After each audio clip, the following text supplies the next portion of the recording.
This is an interview with Cynthia Hicks, whose family won $3.2 million from the Florida State Lottery. Are you listening?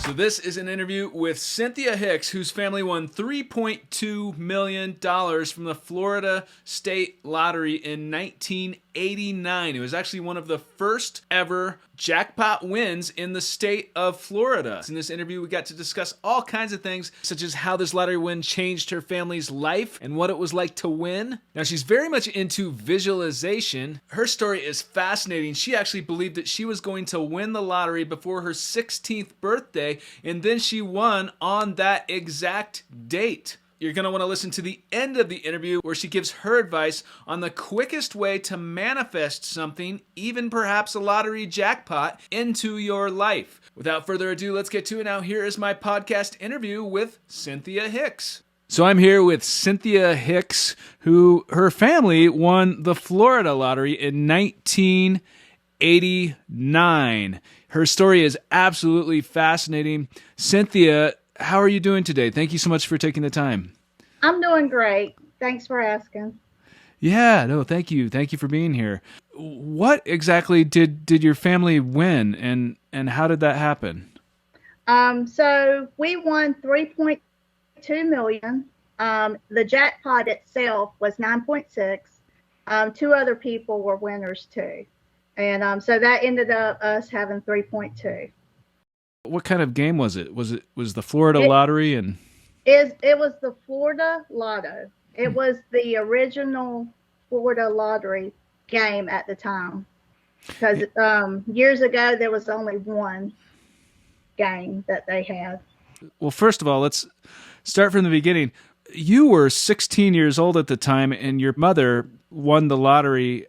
I was reading this, and she played a set of numbers. Is that what happened? So what happened, I was 15 years old, and I was really wanting a car for my 16th birthday.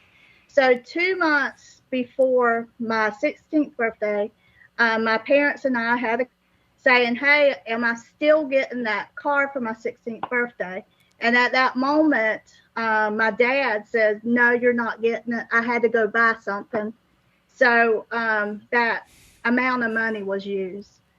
So my mom, trying to calm me down, said, just calm down, because I was 15 years old. I was very, very, very upset because I was told for years, you're going to get a car, So my feelings were hurt. So she called me. She said, come on in the house, because we was in the car in the garage just getting home. And we went in the house, and she said, I have a plan. She said, don't worry, we're going to win the Florida lottery on your birthday. And me being 15 years old, you believe what your mom says, and I had no doubt. So we continued on for 2 months. Right before we went to bed, we'd pray. And then after I would leave my mom's room, after we prayed every night before bed, I would go to my room and get ready to sleep. And before I would go to sleep, I had this routine myself. It was me visualizing that we won. That's what we did for 2 months, including in that after it got closer to my birthday, people would say, Cynthia, what are you getting for your 16th birthday? And I said, I'm getting a car. And they was like, well, how are you going to do that? And I said, we're going to win the Florida lottery. And they really thought we were crazy, or really thought I was. But the level of faith and belief was out of this world. I didn't care if they didn't believe me, because I believed it so much. And I think it had something to do with the fact that I was young, and you believe what your parents say. The night before the drawing, my mother had the lottery slips, and she randomly picked the numbers.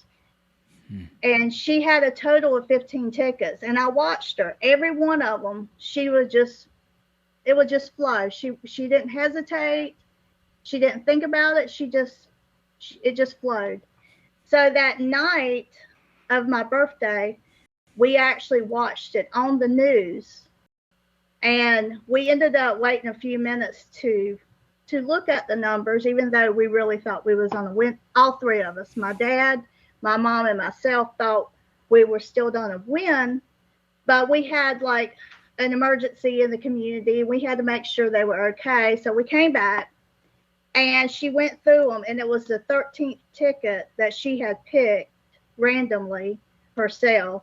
And that's when shock. We were so surprised, even though we believed it.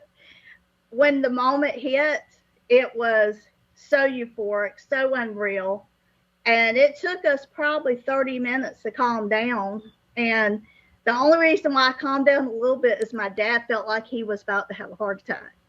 So anyway, so then we had a family meeting, and he was like, okay, let's calm down. We got to think about this. You can't just go around telling people we won.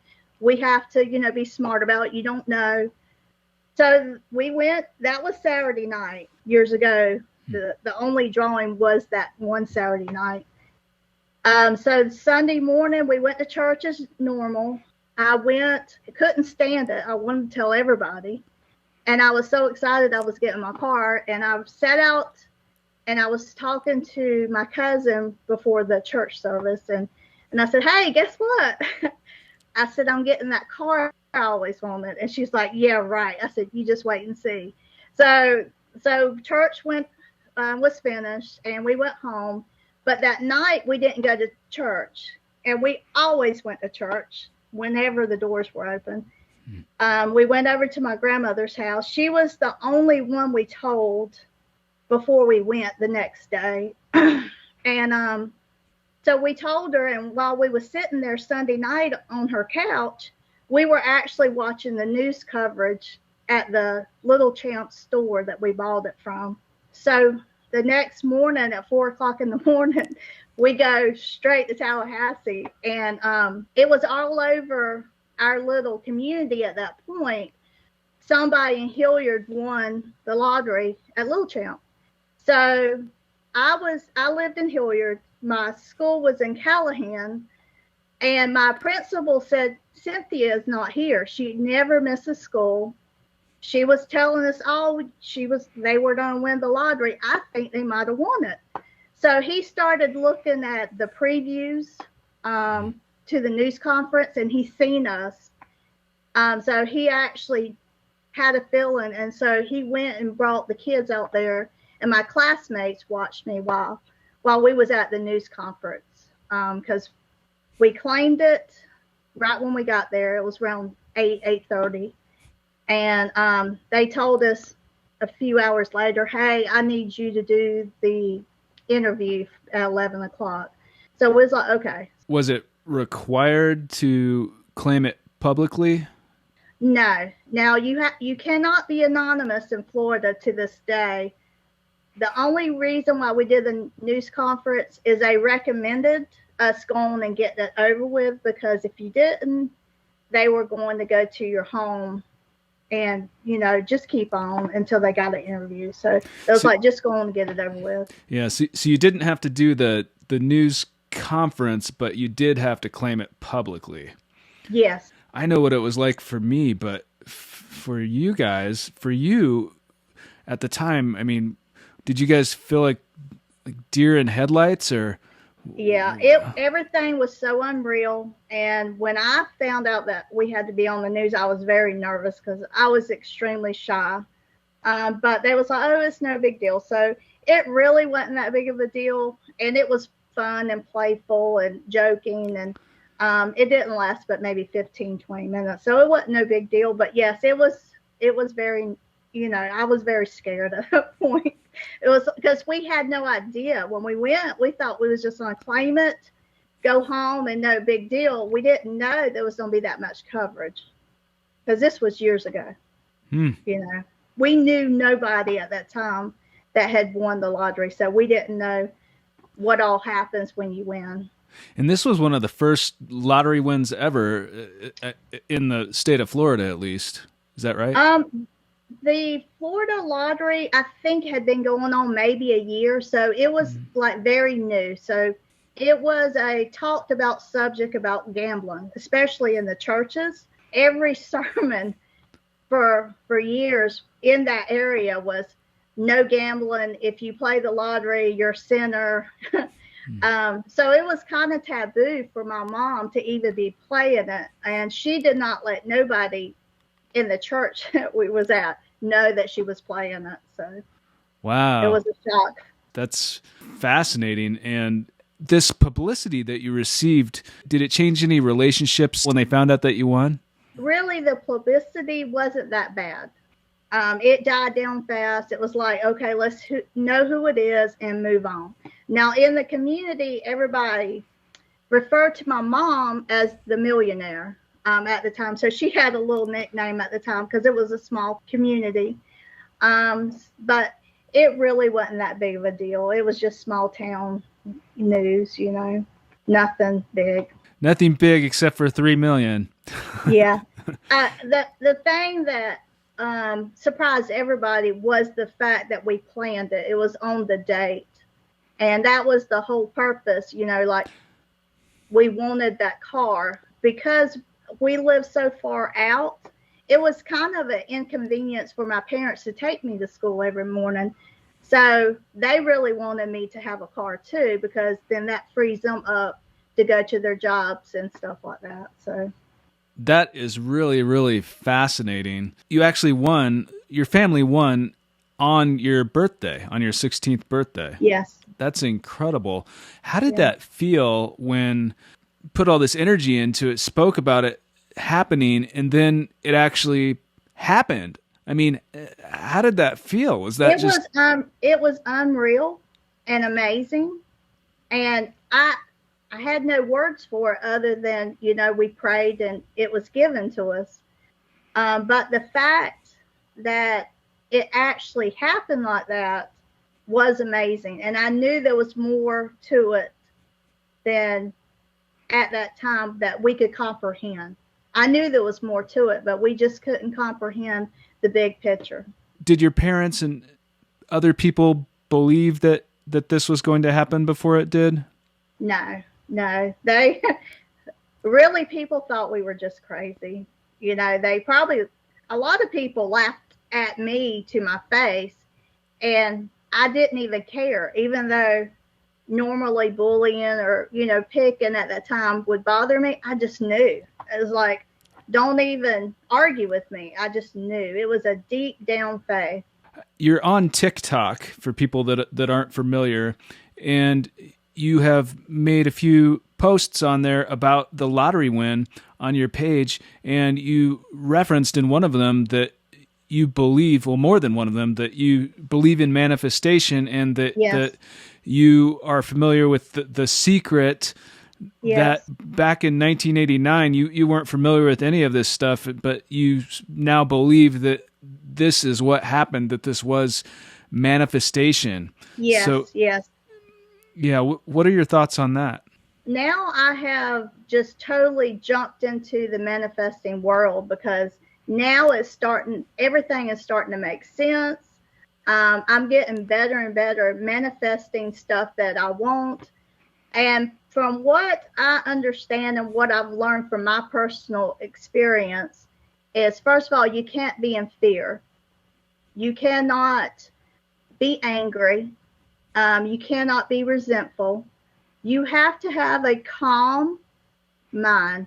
And a lot of times, the best way that I can manifest is right before I wake up, like when I'm about to get out of the bed after I sleep, because my mind is calm, my brain is calm, or right before I go to sleep. And it started making sense to me, because you hear all these people talking about how important meditation is. Well, meditation is about calming your brain waves down. And then when I was 15 and 16, that's what I was doing, was I was calming my brain waves down, and I was visualizing.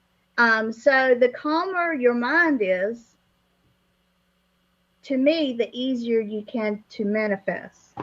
And that's what a lot of creators, people who talk about law of attraction, that's what they mean. You got to be calm. Alpha waves and theta waves.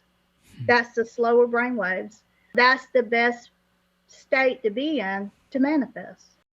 My manifestations are really starting to come in more because I am practicing slower brainwaves.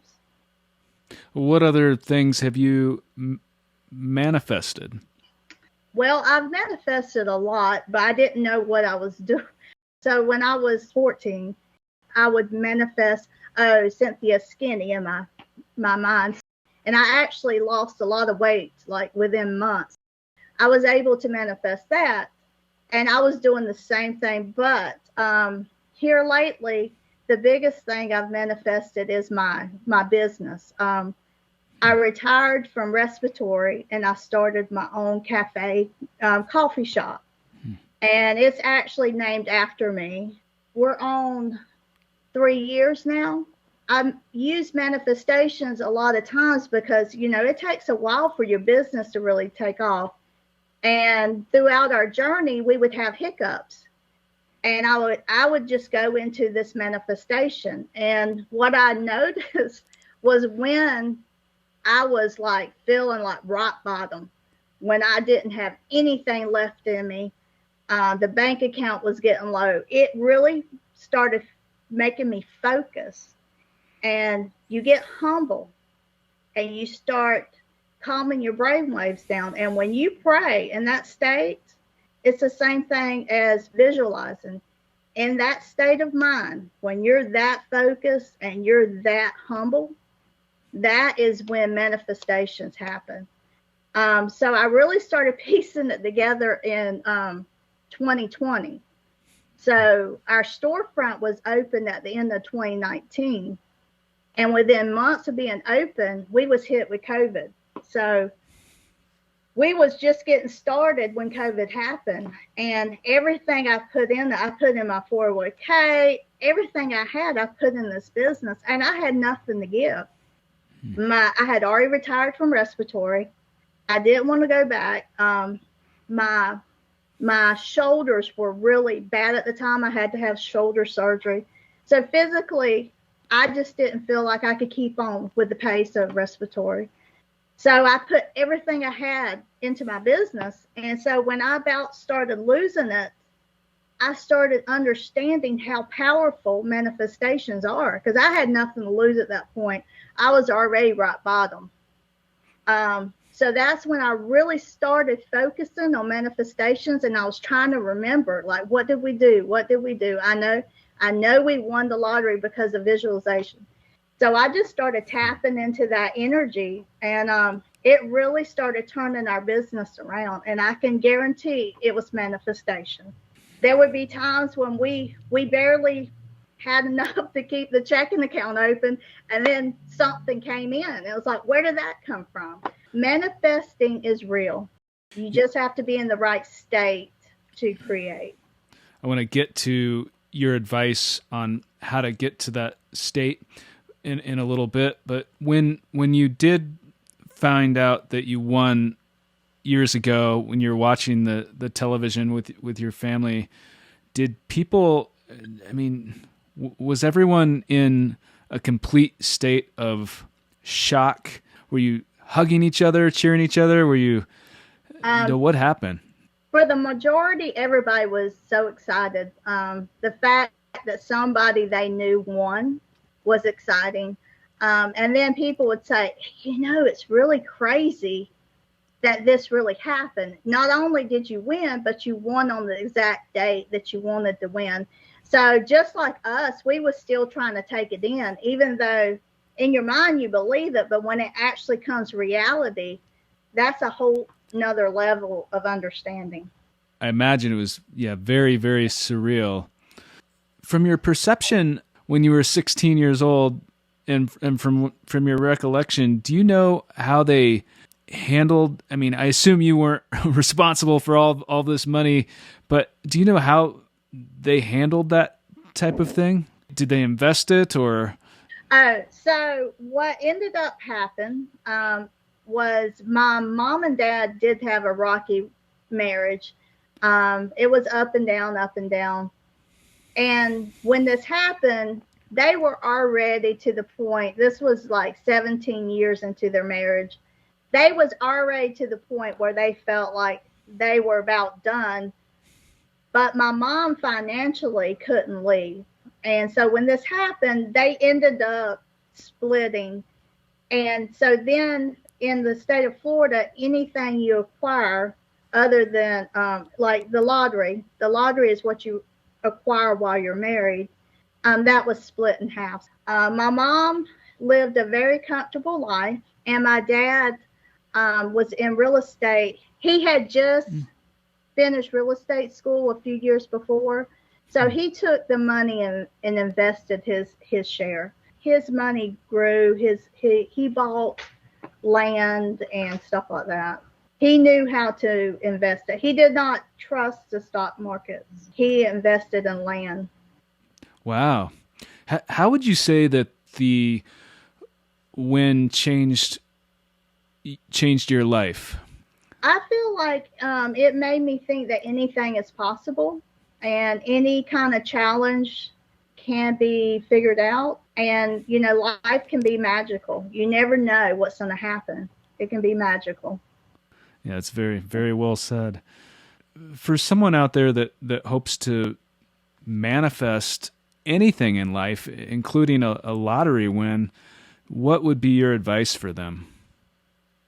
I would say take the time every morning when you wake up to have time to yourself to calm yourself down. Journaling, writing affirmations, having time to yourself just to calm yourself. The best state to be in is in a calm mind. Now, it's hard when you're working and you're tired and you got to come home and feed the kids and everything, but you still need to find time to have quiet time. My quiet time is early in the morning and late at night. But I try to fit those times in because if you don't, you just get so stressed. And when you're stressed, you're not going to be able to manifest positive things. You're going to manifest chaos. So if you're in a state of stress all the time, your life is going to be chaos. But if you can find at least one part of the day just to calm your mind and just write out some positive affirmations, it will benefit your life. If you do not want your life to be chaos and you want to bring in positive things. Before you won in 1989, did you pray and have things happen that reinforced your belief system in God and in that sort of thing? Or yes, the only thing I can remember is I just always used to visualize a lot right before I go to sleep. And like I said, I was getting older. I was like 13, 14, and I was ready to lose weight. And I was visualizing and manifesting them, but I didn't even know it. At that time, I'm a teenager, so I'm not that stressed because I don't have to go to work. I don't have to take care of a child. So my state of mind was not like an active brain. I was more of a calm child. So it was easy for me to get in that state right before I went to sleep. So I can look back and say I definitely used visualization when I was losing weight. I had lost like 30 pounds in 3 months when I was like 13, 14 years old.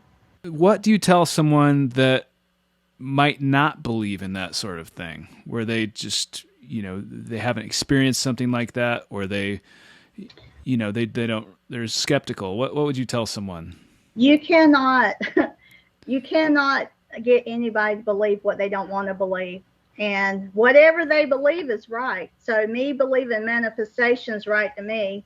If you don't believe in manifestations and you believe hard work is going to do everything, then that's what's going to happen to them. But if people are open to possibilities, then you can work with that, but you have to be open. If somebody's just totally closed off, there's nothing you can do to change their mind. It sounds like this lottery win really, really changed the life of your family in very big ways. In your opinion, does money buy happiness? Money doesn't buy happiness, but if you're happy with more money, you're going to be even more happier. but you have to be happy inside no matter what. Money's not going to change your happiness. 3 million in 1989 is now a lot more than 3 million today. Yes, it went further than it would today. Mm-hmm. Yeah, the cost of living was totally different. So for someone that wins a substantial prize nowadays that might be watching this video that might win, I mean, what advice would you give to them? I would say if you won a big amount, I would get a living trust. And before I signed the back of the ticket, I would get an attorney and be guided through that, because if you win a big amount, there's going to be so many scammers.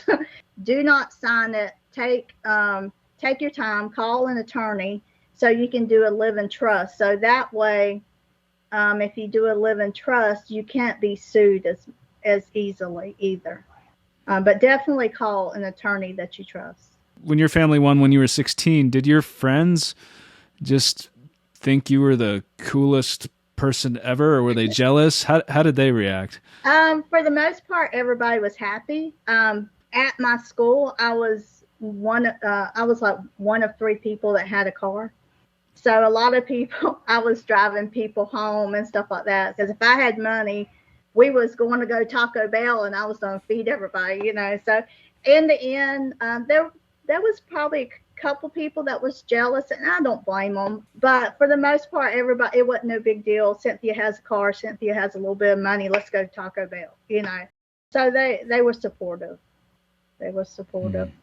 Do you have other secret tips for people that are watching this that are really into manifestation, that believe in manifestation? What's the quickest way that they can manifest something into their life? I would first say, be careful what you listen to. Be careful what you speak. The drama TV, I don't think drama TV is good for your manifestation. When you're so excited about drama, it's really hard to manifest. But if you concentrate on a drama-free life, try your emotions. You want to pay attention to how you feel. If it doesn't feel good, try to figure out how to change the way you're feeling. You don't want to feel poor. You don't want to feel jealous. If somebody is receiving something near you, you need to say, oh, I'm about to receive something too. You need to turn it around. Instead of being jealous, say, oh, I'm next. Your state of mind, just pay attention to the way you feel, because whatever you feel is what you're going to receive. And at first it's going to be hard, but a good feeling to have is just happiness. Have happiness. It's coming. I'm fine. Everything works out for me. That was my affirmation for years. When everything was going wrong, I would say everything's working out for me. And it did. Sometimes you don't have to be you don't have to fill in the details as much. Just focus on everything's working out for me and I'm happy. But if you find you're mad or you're jealous or you're sad, you feel poor, try to stop and go, what can I do to feel happy? Like when I'm doing my affirmations in the morning, I will grab a pair of headphones and put on music I love, or I like listen to Dr. Joe Dispenza. Anybody positive. I listen to Abraham Hicks. If you're having a bad day, put your headphones on and listen to something positive to get your emotions back positive. If you can do positive feelings 80% of the time, you're doing good. But you want to be aware of how you feel. You want to pay attention to the way you feel, because the way you feel is what you're going to receive. That's very, very interesting. And I am familiar with those 2 people that you mentioned, but I do have to ask you, any relation between you and Abraham Hicks? No. Just the same wonderful last name. Yeah, no Kim. Yeah. Great person though. Mm-hmm. And you are on TikTok. Where can people find you on TikTok? I'm Earl Chick 73. Earl Chick. Okay, and we will put a link to that below in the Yeah. in the description. And I started the TikTok to share my videos that my dad had, and then I started getting more and more into manifestations myself, and I was like, well, maybe I should start doing that. So that's how the TikTok thing came about. Was at first I was like, let me remember my dad, and then it turned into maybe I can help somebody, even if it's just one person, to change their day, be happy. I felt like, I might as well see if I can help somebody, if they're having a bad day. Well, it's a very inspiring, positive page. So Thank you. Yeah, yeah. No, Thank you. and thank you so much for coming on today. Is there anything that you wanted to say today that I don't know enough to ask, or that you just wanted to say? I'm just going to say, life doesn't have to be hard. Sometimes you're having a bad outlook, you're having a bad few months or whatever. Some of my most powerful manifestations have created from being rock bottom. So if you're rock bottom and you're having a bad day, bad month, bad year, do not give up. Just get focused, because something powerful happens when you are rock bottom. Your whole life can change within days, hours, months, just by changing the way you feel inside. Don't give up. Don't give up. Well, that's very, very inspiring. And how do you suggest that you change the way you feel inside? Music, reading, listening to positive people, listen to positive television shows, going out in nature, meditating, any kind of meditation. There's different forms of meditation. You don't have to do a traditional meditation.